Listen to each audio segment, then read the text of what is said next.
Saturday, March 3rd. Chapter 1. Desperate people make desperate choices. In my kitchen, I took one look at the envelope in the stack of mail and dropped it like burning metal. It landed askew on the counter, the gold Cognoscenti logo pulsing up at me. If I had known, I would have trashed it right then and there. 9 months before the letter arrived, my husband had been killed in a car accident. Ryan, with his lanky body and loving touch, that dimple in his right cheek, his quirky smile and teasing way. He'd been only 35, 6 years older than I. 4 months after his funeral, a robber attacked me in a mall parking lot and nearly choked me to death before a security guard happened by. My attacker got away.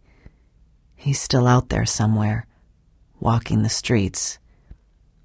And during the 2 years before Ryan's death, I'd had 3 miscarriages.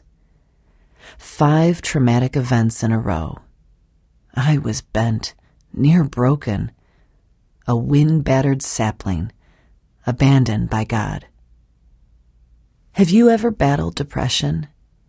That black, biting maw that devours you whole and turns your world to darkness?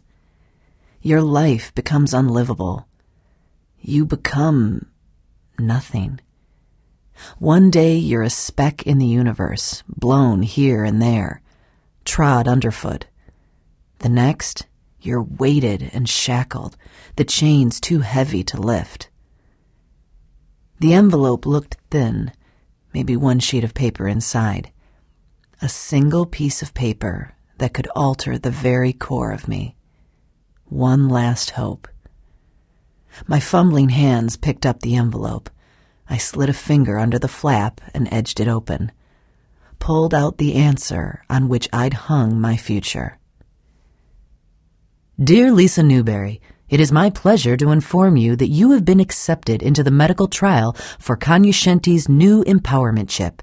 Please call our research director at your earliest convenience to set up an appointment so we may proceed. The number is below. Dr. William Hildebrand, President and CEO. Oh. Weakness rushed me. I leaned against the tile, relief exploding in my chest. Heat blew through my limbs. This was it. I was in. I could be whole. My mind could hardly contain the thought. Not until that moment had I realized the true depth of my despair. If this had been a no, who knows what I would have done. My next thought was of Ryan. I know you would want this for me. And then it all blitzed away. The euphoria melted as quickly as it had come. In its place, the inevitable pessimism of depression. No way could I be so fortunate. Surely I'd read the letter wrong. I read it again. A third time, daring the answer to change, knowing it would. But no.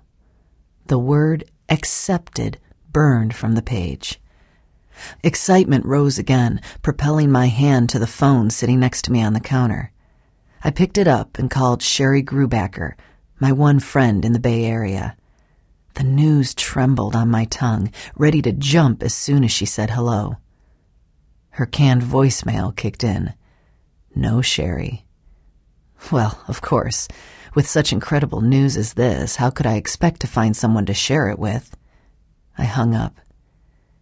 Next thing I knew, I was punching in my mother's number, a reckless choice in the passion of the moment. My mother had known nothing of my many screening interviews with Cognoscenti, the physical and mental workups. She'd only nagged me for my weakness in the past few months. Wasn't it time I pulled myself together? She'd had her own difficulties in her lifetime, she reminded me. Losing her husband when I was only 2. But she'd managed to throw back her shoulders and move on, raise me alone. True. And she'd criticized me the entire time. What was I doing? My finger slowed, then hovered over the last digit. My mother would never condone this decision. I dropped the receiver back in its cradle, then slumped over the counter, hands to my temples, adrift. The familiar ennui settled in, dragging along its chilling companion, fear. Reality clunked in my chest, and I tried to breathe around its weight. The gleaming promise of the letter dulled before my eyes. Kanyashenti's prize had seemed so miraculous while I pursued it, but now that it was within my reach, what was I doing? No way could I go through with this. I wandered into the living room of my corner apartment, gazed through the front window at the sun-strewn afternoon. Early March in Redwood City, California, and the daffodils were up, the magnolia trees in pink bloom. Spring was coming. Renewal time. For nature, maybe. Not for me. I pressed cold hands against my cheeks.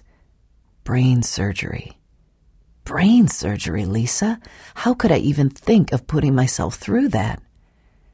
But the procedure was simple, they said.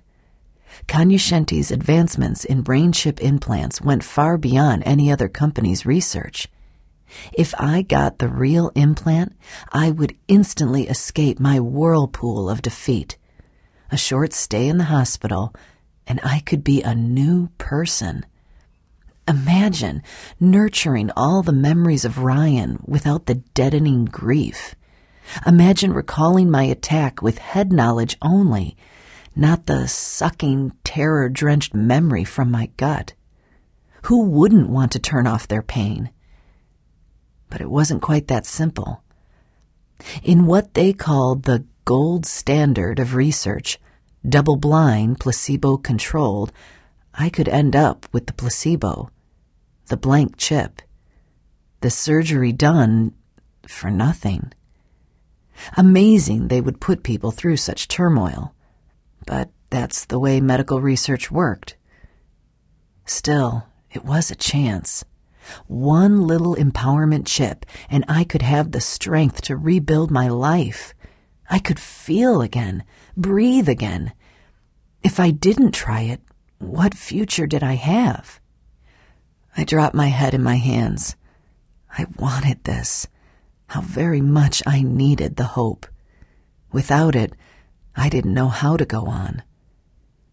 But what if something went wrong?